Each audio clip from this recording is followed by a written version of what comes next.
Hello and welcome to the show. I'm so excited today because I get to just have a conversation with my friend whose name happens to be Sierra. And you know what, Sierra? So last night I texted my girlfriend because I was looking for your book. And I have this beautiful bookshelf of all my friends that have written books. Mm. And I went to pull it. I'm like, where's my book? She's like, no, I can't give it back to you yet. I'm like, oh, because I wanted to show everybody. I love that book. Sierra Bendis, say hello to everybody. Hi, everyone. Thanks for having me, Sharon. I always love talking to you. It's too much fun. Yes. Sierra. Like a Jersey girl. We've been down a road together, girl. Mm-hmm. When did we meet? How many years do you think it's been? 4? No. 6? 20? I was here about 6 years ago. Our whole lives? In another life? Yeah. So I do know that we met, we'll give a shout out to our Heels to Heal, right? Isn't that where we met first? When I was Melissa? And also Jessica. And Jessica Ravelli, Working Women. Yes. So all the women connecting the spider that you have. Energy, yeah. Yeah, we all connect. So Sierra is here today to talk to everybody about her awesomeness. Like, I just feel like we don't have enough time for me to tell you all of that she's done. Like Harvard, teaching, Machu Picchu, author, 4Body Fit, yoga, professional trainer. Like I know everything. But, like from back in the day. But we really connect because, you know, I'm a New Yorker. Mm-hmm. She's from Jersey. We have the same sense of humor and like I don't have this kind of free time. Get to your point. Right, people. Let's do the show. So Sierra, tell her. So she was just sharing with me before we jumped on about this incredible time it is today that you and I'll be humble enough to admit it. I didn't know until you told me today what we were celebrating this week because I'm all about mental health month. But go ahead.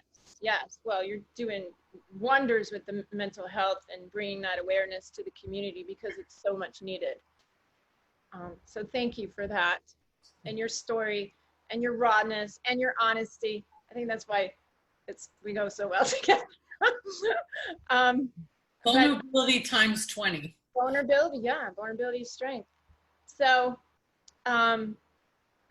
it is National Nurse Week from May 6th through May 11th, and May 12th is actually Florence Nightingale's birthday.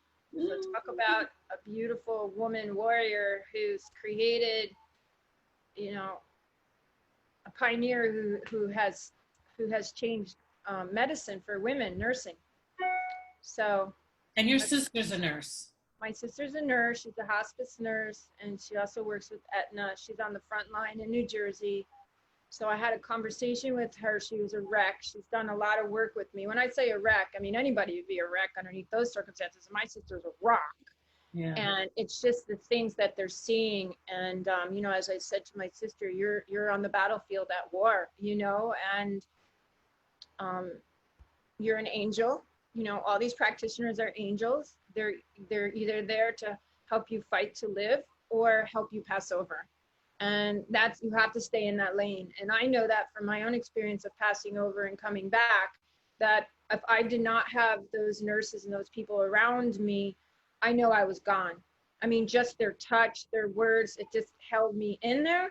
Or if I was going to pass, I knew that someone was there. So I know a lot of people aren't able to be, you know, their loved ones are passing over and they're not even able to be there. So, you know, I just want to say thank you to all the practitioners that are there on the front line for being that catalyst. Yeah, thank you for saying that. I was mentioning that my best friend in New York is a nurse practitioner, started out as a nurse, and I love how I interviewed her, so if you want to hear some Long Island, she was on last week. But, and her daughter's an RN working at Lenox Hill Hospital and on the front lines. And she said, you know, she went into war. She's in the battle zone right now. And that's what they're doing. They're showing up every day. So I'm so excited. I mean, I didn't know this until just now about what you're doing for the nurses. So tell everybody about this workshop that you're going to do on May 11th. So it's called Courage During Crisis. and it's for the healthcare warriors. And I will be doing a workshop on May 11th from 7 to 8:30. I am going to give tools breaking down my 4-body fit method that was clinically researched at Department of Psychology to empower. But also what I do is I work a lot with trauma. And so I'm going to break down the 4 bodies. They're going to do a 4-body fit assessment so they can measure their 4 bodies, what are their weaknesses and strengths, and then help them work them out to get back into alignment. Because when we're in that alignment, then that's when we're connected to spirit. 1, 2, we're more grounded. 3, it actually protects our energy so we're not taking on all of this trauma. And then for the anxiety, you know, they got to go home and go back to their families. They can't sleep. You know, they're craving sugar, alcohol, whatever. I can only imagine the addictive stuff that's coming up here just to numb out what they're seeing or going through. So I want to give them some tools that they could do if they are on the front line, just basic things that they could do. I mean, everyone could do them, but right now I'm just steering in my attention on them. And so I really look forward to doing it. It's my way of giving back. After I had that conversation with my sister and a couple of friends that are practitioners, I was like, wow, okay, what can I do to help? And Oh my God. Yeah. No, as soon as you said it, I'm like, I cannot wait to hang up and like tell Wendy so she could tell her daughter and they could tell all their friends in New York. Because yeah, although we are, you know, I've said this many times, I think this is I think your show number 20. I wow, think that, yeah, I know. I just, yeah, one of my wonderful team members told me today, he was 19, he's feeling the burden of it, not so much me. I'm having great conversations with the people that I adore. So for me, this is, you know, I finally get to catch up. But wow. when I heard that, I was like, there are so many nurses that are just, you know, the nurses are always the ones that are just taking that little extra time, that little extra love, more, you know, speaking about their families and the empathy and the, you Yes. know, the motherly quality. So they need you so bad. I'm so happy to hear that you're doing this. Thank you. Thank you. Yeah, they also need, because with empathy, it's really hard, you know, it's really hard to have boundaries too, you know, and that's the balance of like, okay, I could be empathetic. Oh my God, I'm seeing all these things that are happening, but how do I not take it on? You know, it's the same thing when I'm dealing with in my workshops and I'm dealing with women who are breaking down and, you know, trauma and all this stuff's coming. Am I supposed to, I can't go with them and cry. It's like, I have to stay in alignment, and that connection to be that catalyst so that I can hold space for them and move through it. And so that's like the hardest thing. Like nursing is, people in that industry, the medical, aren't taught some of these tools, you know? So I want to give them some of the tools because they're not just nurses, they're healers. Yes. Well, you have always talked about heal the healer. Mm-hmm. So what better time to heal the healer than right Right. now? They need it. You know, Right. we used to talk about how much they needed it before COVID-19. Like now Correct. it's like a priority. So I want to speak about that for people like us. So I'm not an MD, you're not an we're not, you know, we don't have, well, who cares? What we have is this wonderful life experience. Mm-hmm. And for me, right, because I'm an empath, so when I talk about when I cry, if somebody asks me how I'm doing, you will, when I'm sad for the world. Right. I'm sad for the friend that I just found out in New York that lost her husband Oh, and she can't grieve with people. I'm sad for the doctor in New York that committed suicide. I'm sad for the people that have lost their jobs. That is my sadness. And I'm sure you have felt the same. yeah. So find me in the morning when I'm meditating. That's when you'll find me crying. Doing Mm-hmm. the work for myself first, exercising, meditating, letting it all out, feeling, to be available for others, which is exactly what you mentioned. And I saw, like, I didn't get to click play, but I saw you with your horse, I think yesterday. And when I see you doing that, I'm like, well, she is, like, I don't even have to talk to her. I'm like, well, she is getting fed right now Yes. so she can give to others, because Yeah. that's such a key element here. I don't think everybody realizes like how important that is to fill themselves up Mm-hmm. first.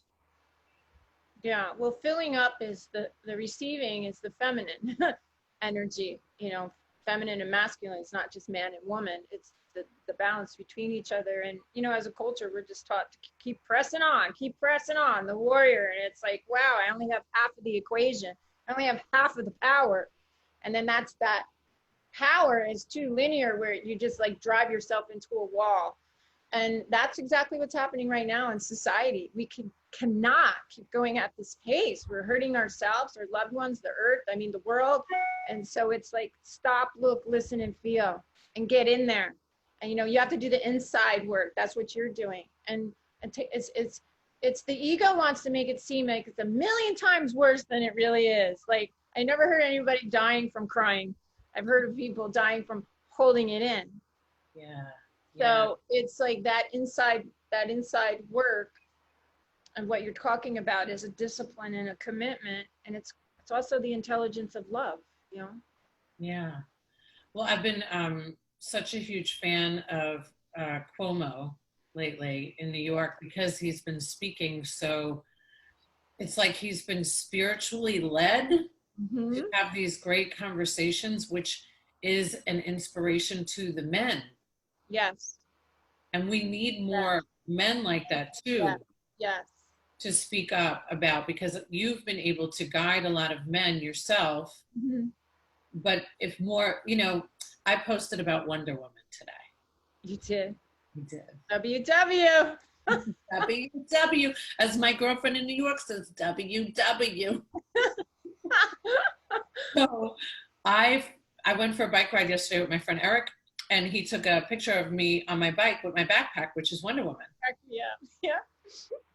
And I have had her as this model my whole life. And right. I remember when Wonder Woman came out, you were like, I mean, I was like, this is amazing. Yeah. And it was almost like the whole movie was coming through everybody, and it was such a great force. And I felt like, what a good time to start talking about Wonder Woman again. Yes. That strength, that power, that force, that feminine energy that you always talk about, because we are, you know, we're the ones kind of holding everybody together, I feel like, right now. The men, yes, they're doing their part, but we're always going to be more open with our communication.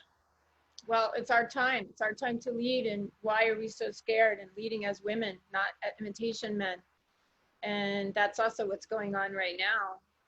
A lot of us are feeling that pain, and, you know, looking at it from a shamanic perspective too, an indigenous way, is that women are to lead, men are supposed to hold the space for them to lead and protect them to lead, and instead of competing.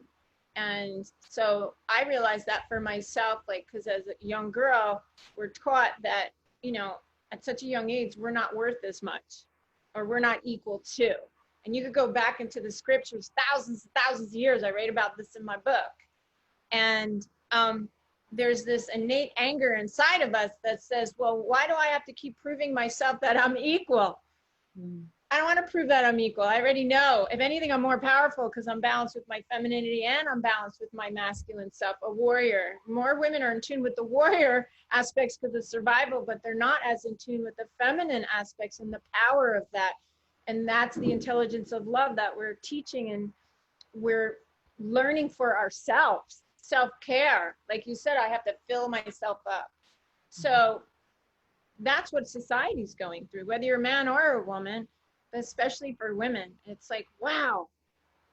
And then we have the power to move forward. Then we retreat, you know, go into your cave, go into your she shed, whatever you want to call it, and then you come out again, you know? And if you don't do that, you're going down, and we shouldn't feel guilty for doing that. No. And you know, it's so ironic that I think subliminally I posted about Wonder Woman today because I was talking to you. You know, it's like that.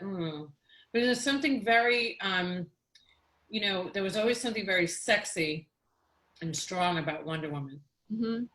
So she wasn't portrayed even back then as somebody that was just this sexy woman in a bodysuit. You know, when she went, you know, like Superman would go into Clark Kent.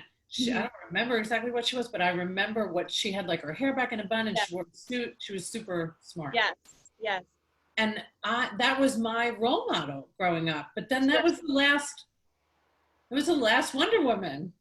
There was nobody else. And I was surrounded with men in my life. My mom has 12 brothers. You know, we have a lot of male energy in our DNA.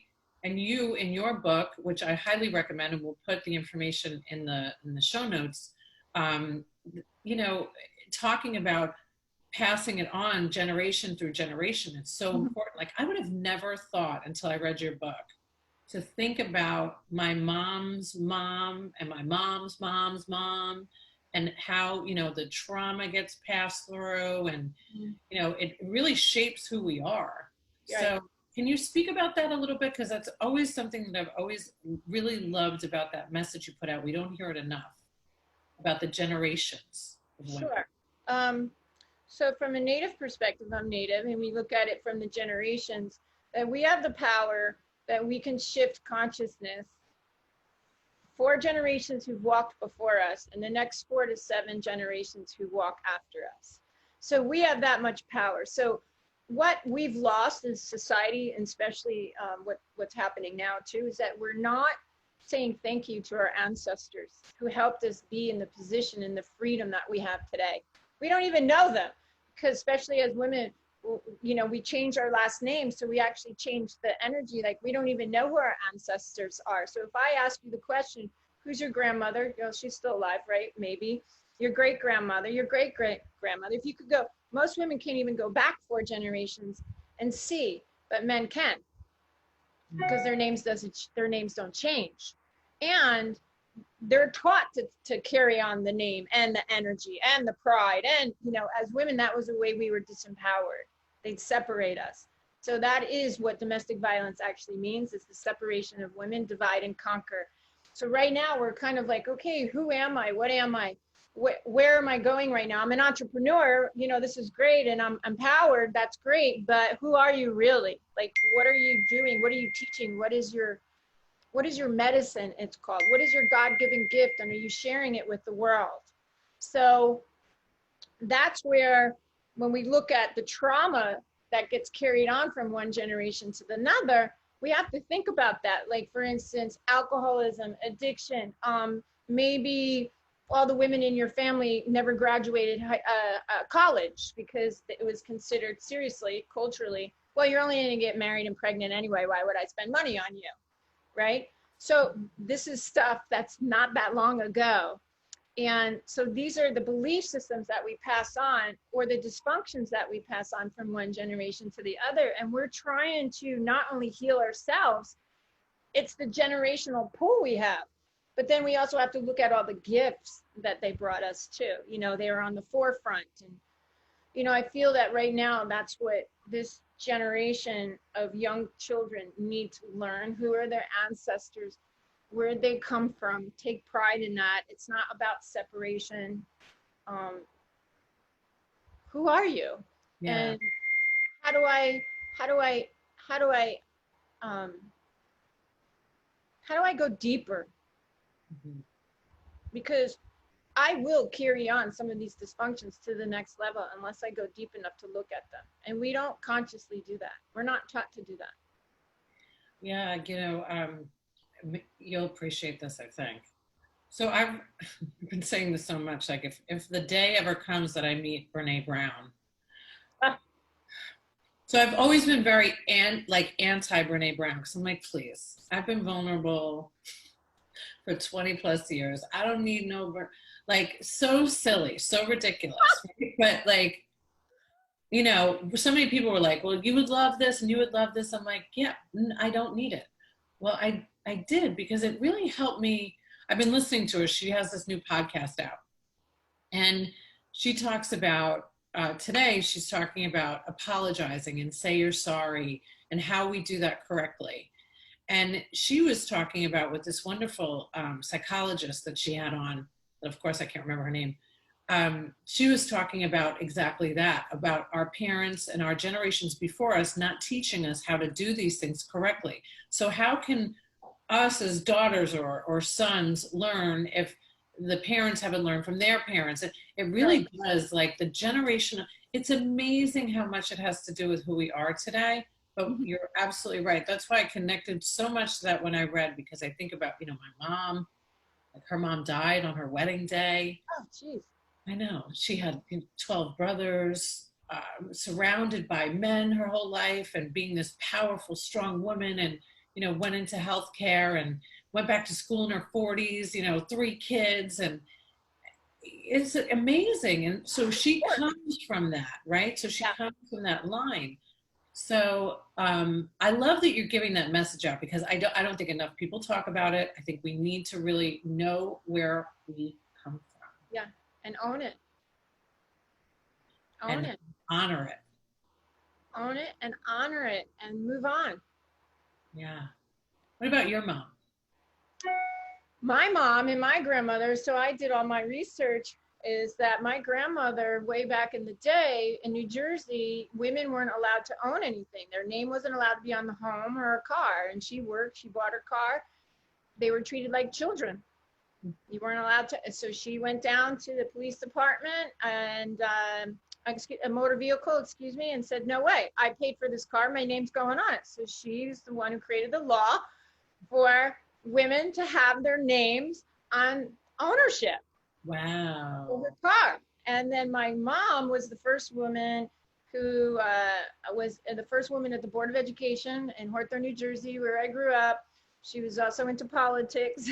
She marched down at Washington because she created in the school system, when children had dyslexia, that they needed programs because they weren't dumb, because my brother had dyslexia, and they used to just put them in a room and like, okay, well, they can't function, so, whatever. So they're not worth being taught, basically, right? So, because they learn differently. So she's like, no way. So she marched her way down to Washington and did all of the political stuff, and she was amazing at it. And then I created the law in New Jersey that a third party needed to be present in a doctor's office because I was sexually assaulted, and I went and I fought for it. And so I was like, wait a second, this is so linear, like lineage of the powerful women in my family, and how, wow, I'm so blessed to have that. And then on the other side, I'm like looking at like, okay, so what else? That's the good stuff. Okay, so what's not such the good stuff, right? And then I was looking at not such the good stuff, and I was like, okay, I could see why this is here. Not being supported as a woman, because, if you do that, then, oh my God, you're creating chaos and drama, doesn't look good for, the husband or the family. So then they're suppressed. And I saw that in my family. And I actually talked to my mom about it, that I apologized to her. Talk about apology, that I'm sorry because I went along with making fun of her and what my family was doing at the time to suppress her. And you didn't know because you're just conditioned to do it. And I said, when I got older, around 40, when I was dealing with my own stuff, I apologized to her and I said, Mom, I'm so sorry that I went along with that. I didn't really see. I didn't see. And I can only imagine the pain. You're sitting here trying to do the right thing, and people are scared of your power. Like, what's up with that? And then, of course, I see that in my whole life. Why? People are scared of a woman's power. Oh my God. I'm like, I don't have this kind of free time. It's like, that's what it is. You know what I mean? Like, I'm not going to apologize, and I'm tired of like toning it down or turning it, to make other people feel comfortable. And that's one of the things I teach. That is your God-given gift, your medicine as a woman, and to lead and to teach and to be all this, so that you can be successful in love, in your career, and every aspect of your life. Oh, yes. I mean, can I get an A flippin' men? Because really and truly, we need it so much. We need this so much. We need more. Well, Mother's Day coming up on Sunday. Yeah. And Stepmother's Day coming up the weekend after that, which I will be talking about eventually, because that is a whole world of its own.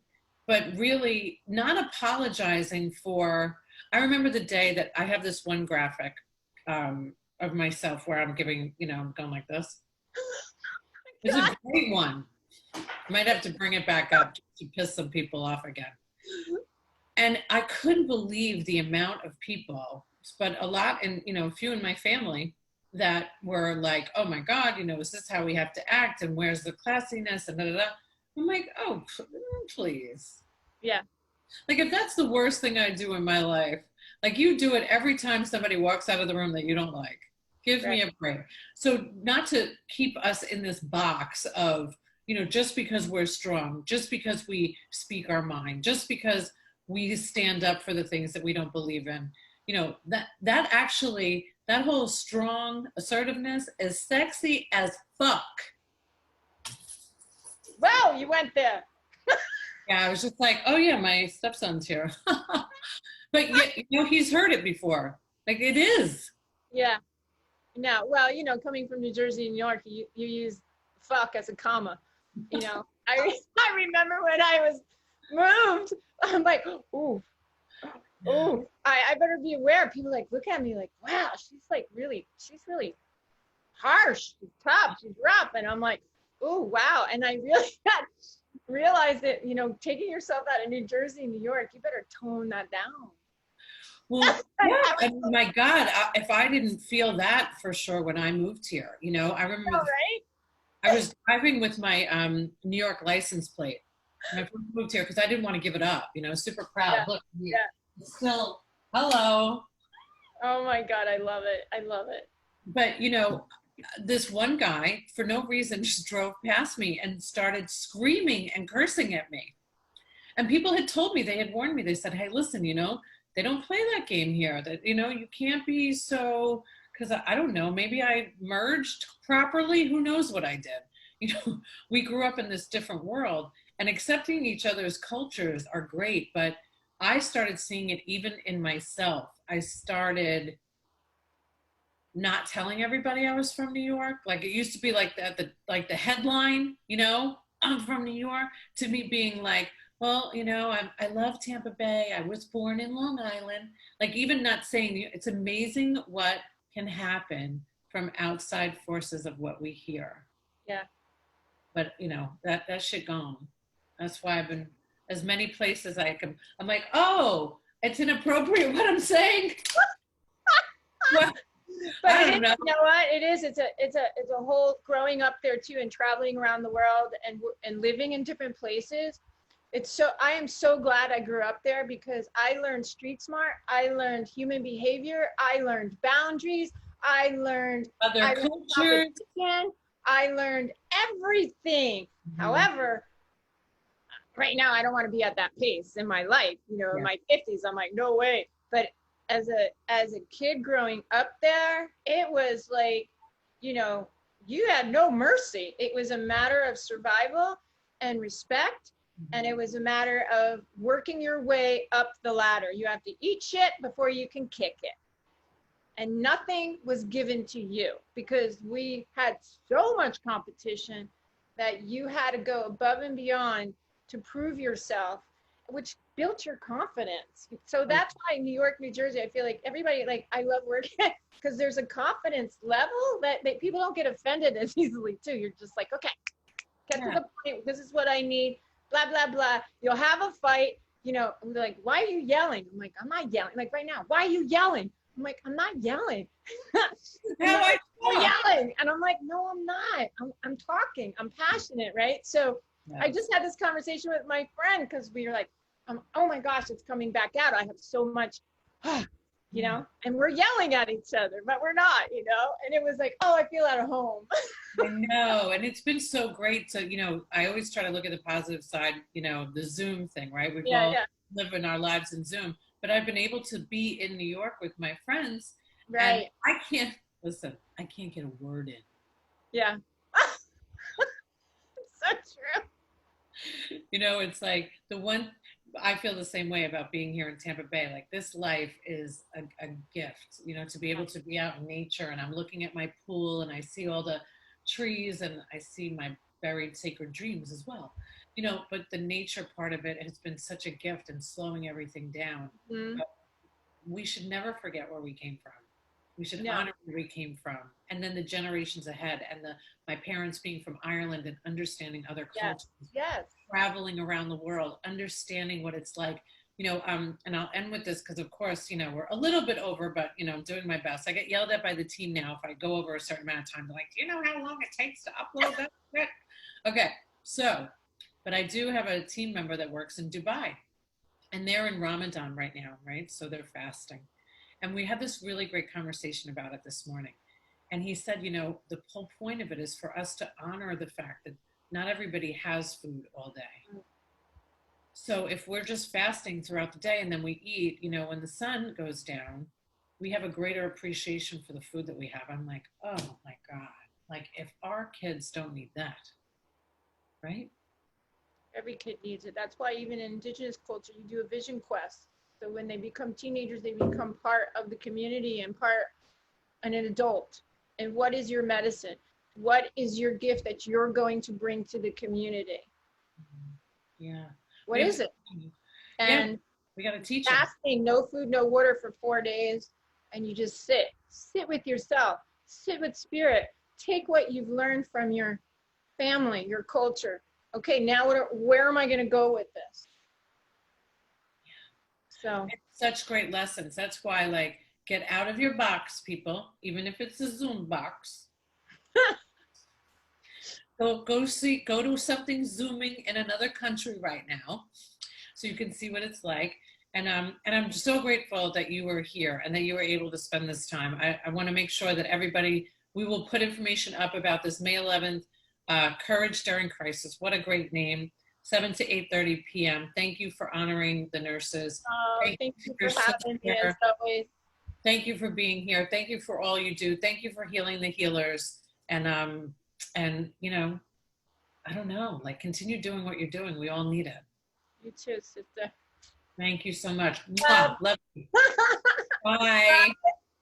Thank you. So don't forget, if you mention that you have seen the show or listened to the podcast, Thai Technology, 3 months for free.